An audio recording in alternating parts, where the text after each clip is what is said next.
Good evening. Uh, he's given us 20 minutes, but they've not started the timer, so that's kind of good. So we've been given a very general topic, and I'm very pleased to have Dipali, who I've known for a while. But very happy to have this conversation with you, Dipali, because of your vast experience and your current assignment where you are the group CMO for a company that does, somewhere I think you need B2B, somewhere you need B2C, somewhere you might be needing B2G. So varied experiences, okay. Let me start by asking, the earlier session was, and it was interesting till I came out. I'm sure it was interesting even after that, but I got pulled out, was what would you have done differently if you had to go a year back? Now, I want to ask you, so, they were talking about changing times. What are the changes in marketing that you've seen over a period of time? Long question, what are the challenges? We'll talk about opportunities later, but what do you think has changed? What is working? What is not working? Marketing is as old as mankind, as civilization, and I thought it was a radio jingle by P&G. I thought it was only that old. No. Before that they had, during the election campaigns, you still see them roaming around in cars and screaming. Okay, so in villages they had it. So, a lot of stuff has changed. And from there we've come to influencer marketing and content marketing and social media. And I have a question. We knew we were going to waltz together on stage, but we didn't practice our steps. So I have one more question later, which is about PR. Okay. So let's talk about what do you think has changed? What are the challenges, that companies are facing now from B2C, B2B, all perspectives? No, so I'm definitely not wanting to talk about the obvious ones. Everybody would have spoken about segmentation, fragmentation, less attention span, difficult to get consumer, new brands find it difficult to establish. I want to talk about the ecosystem. I think one of the biggest challenge that I see is that the marketing partners have lesser and lesser margin. And because of that, they have poorer and poorer quality of people working on suggestions, brands, services that they offer. So you're referring to marketing services companies, agencies, yes. media companies? Yes, okay. Everybody. So, which is why I use the word marketing partners. But yes, marketing agencies, all of them just have lesser and lesser margin and poorer quality of people. When I passed out of college, Lintas and Unilever had the same CTC at campus. And that has further ensured that the talent is not on the agency side.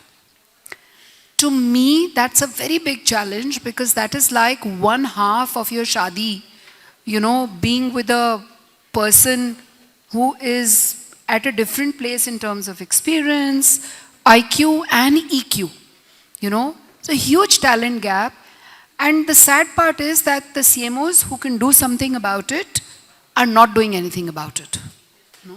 We are also not willing, because the market structures become such, we're not willing to, pay higher, because there will be somebody who will come and say, I will do this for you at lesser, price. And it's very difficult on the client side to say that, look, I'm trying to buy quality every time and I'd rather pay extra. So the whole system is not working according to me. Okay, so that's one bigger challenge. The second challenge on the client side, because of the fragmentation of work, so you have PR, you have content creation, you have content distribution, you have performance marketing, you have brand that needs to perform, you have social media, you have influencer marketing, and there is nobody integrating it but the CMO. In the good old days, a lot of that integration work used to happen through your ATL agency. You called in the CEO of the ATL agency and he could actually induct the new CMO into the brand. That partnership is gone, and which means a much higher level of responsibility that has come on to the CMO and the CMO's team to ensure that the brand narrative is common across all these domains. And people have not been trained to do that. because they start out from college, they become an SEO specialist first, they become a social media specialist, somebody will start working only on the media side, and when they cross 10 or 12 years of experience, they get into roles where they need to do integration, and believe me, not a single one of them knows how to even write one-page document which can be consistent for a brand narrative. So this is the other talent gap that you have on the brand side. Because of these two, what is happening? And that worries me the most. You have startup founders, you have CEOs, you have boards, who are hiring CMOs and CMO teams. Their briefs have, over the years, remained the same. They want brand to be able to command a premium, they want better top line, they want better bottom line, and the marketing needs to create that partnership and ensure that everything works. But that everything, the system is not working. In the process, a lot of the startup founders, a lot of the boards are actually questioning and saying marketing is not working. You have very few people left in the marketing domain who can string this together. So it's not about the realization that if you make a 8-year experienced person a custodian of a brand and make that person do 10 things will not come with that gravitas and EQ on the brand side and may not be able to perform. But because of the very few people who can integrate the brand, you have a situation that many more marketing mistakes are happening. Very few great marketing ideas being implemented. And in the process, marketing is getting the short shrift and getting the bad name that, is marketing relevant? Do you require a CMO at all? And all those questions are coming up. So that disheartens me, greatly. So these, I would say, are the kind of things that disheartening, especially, when you come with 3 decades of experience and you can sometimes see what's going wrong, but it's not your brand, it's somebody else's mistake, but you don't know what to do about it. Solution? That's a kind of question that is, how do you fix India's poverty problem? It's gone that deep. It's gone that deep because it is, I may have come to that conclusion today, but it started, I think the demise started perhaps about 10 to 15 years ago. I don't think it's happened overnight. No, it's not. It's obviously not happening. Yeah, it's not happened overnight. But some of the things that maybe people can do, I'll again go step by step. There are quality agencies in the market. I want them to put in their step forward and say, we will not pitch. We will not do this free for you. Or that we will charge a premium, I want some people to come forward and be able to say that and do that. On the client side, once again, it would require a whole lot of courage, to some of the CMOs who can, to be able to say that, look, we will do things differently. Some of them have the influence over their boards and CEOs. They've been in positions for a long time. Some of them can set, a different example. I would also say that, if somebody can take a chance and give the CMOs seat on the boards, then also I think, you will see a difference. So I would say these are the small things that come to my mind, but I don't know how to solve the talent gap from a systemic perspective. Let me, I had another question, but I want to ask you something else. I'm just stitching the pieces that from what you just kind of said. And you mentioned that, multiple agencies are not able to maintain the same narrative, the same brand, safeguard it, and it's becoming the responsibility of the CMO to do it. Is this happening, Dipali, because, in the yesteryears when there were businesses, the returns horizon was 7 to 11 years. Today, the return on investment, a VC puts in money, an angel puts in money, people are expecting, literally 24 months. Is this happening because everything is now becoming very shareholder focused? Yes and no. Because if what you're saying is true, then this demise should only happen more at the startups, should happen more in businesses which are very, shareholder focused. But I think it's equally happening at privately held businesses and brands. Because they're competing with startups. Perhaps.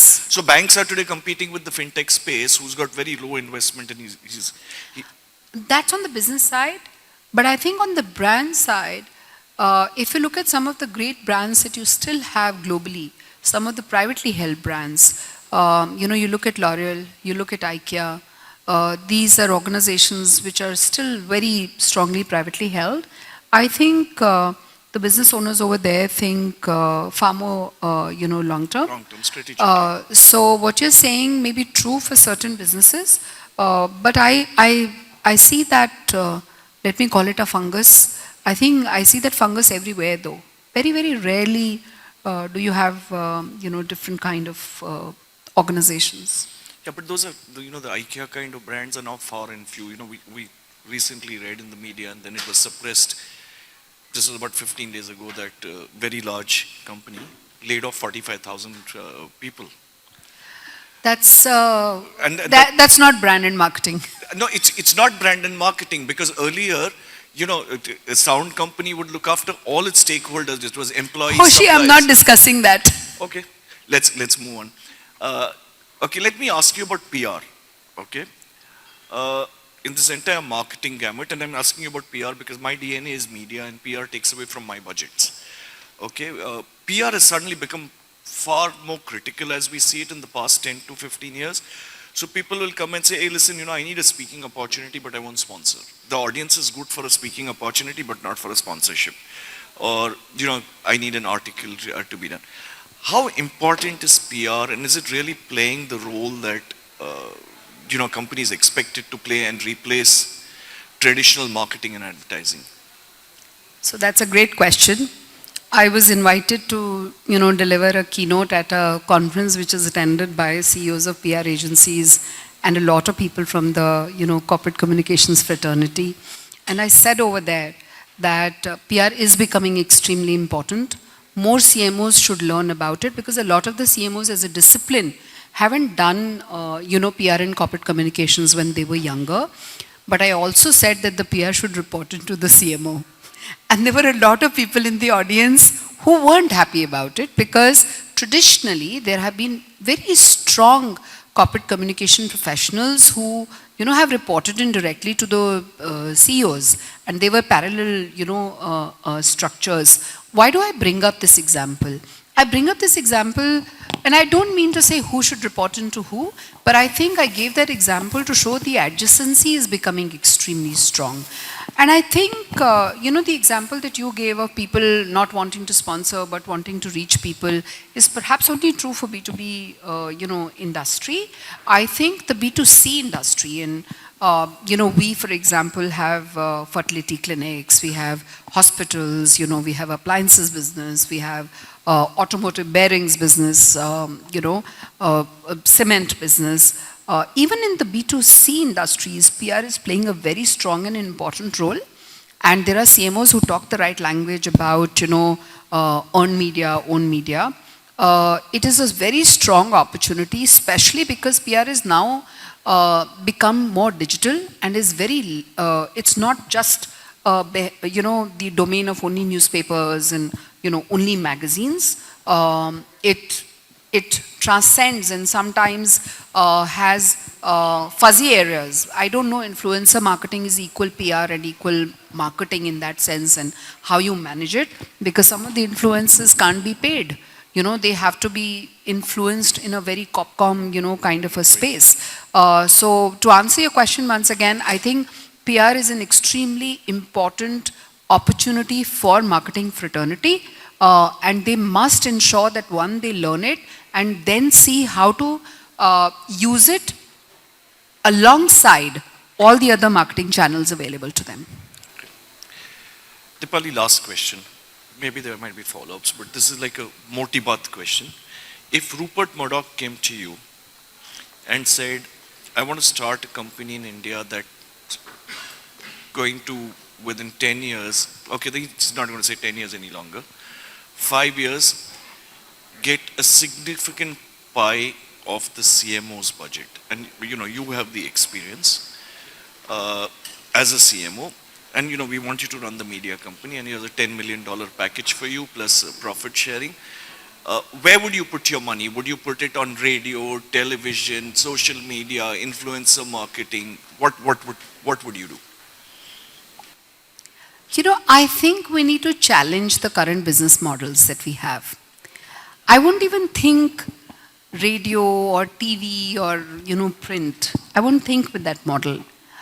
I am actually thinking and saying, what ties this all in together? I would actually invest in a content creation and content distribution company. That'd be the definition, It needs to be agile and nimble enough to get into any channel. Content transcends from radio, print, digital to wherever. I would think that would be the platform. Thanks to AI, there would be a very large AI intervention that should happen from a productized platform perspective and not, day-to-day agency service perspective, especially on the distribution side and maybe also at the low-end creation side. But I think I'll go back to what I said. People don't know how to do brand narratives. And that's where the human element of content creation inside that organization would come in from a consulting perspective. That, you would do like a McKinsey of content creation, charge a premium, and do the brand narratives for, brands, and then possibly have an execution arm to, that organization. Thank you for asking that question. Where is my $10 million salary? I have to give Murdoch your number. Sure. Let me do a follow-up question to that. You said you're going to charge a premium, okay? And at the same time, I think, your first response was our partners don't have quality people. And I think also, and that's because they've got lower margins, and lower margins come because they don't get paid sufficient money.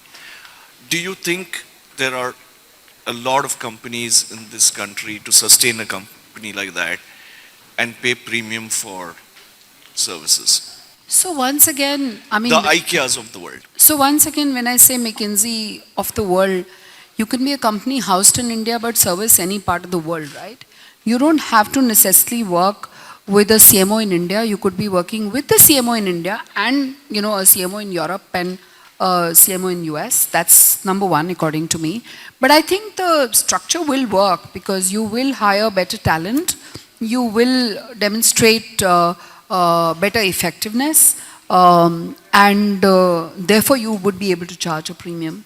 And once you demonstrate what you bring to the table, the people on the other side, they could be CMOs, they could be boards, they could be CEOs, I've just discovered a organization based out of UK who only does crisis management, okay? They specialize in digital crisis management, only digital. They are not known, they don't want to be known because they do digital crisis management. It's unbelievable the kind of premium they charge. They charge as much as a very highly paid lawyer, hourly rates, the kind we read in the newspapers. Wow. Yeah, so such models exist. It's not like they don't exist. Wonderful. I'm kind of done. Any questions from the audience? So we finished before time, 1 minute before time. So thank you, Dipali. Thank you, Hershey. Always good chatting with you. The last time we chatted was in an internal offsite. Yeah. So Thank you for inviting me there, and thanks for today. we always like to have you. Yeah. Thank you. Thank you.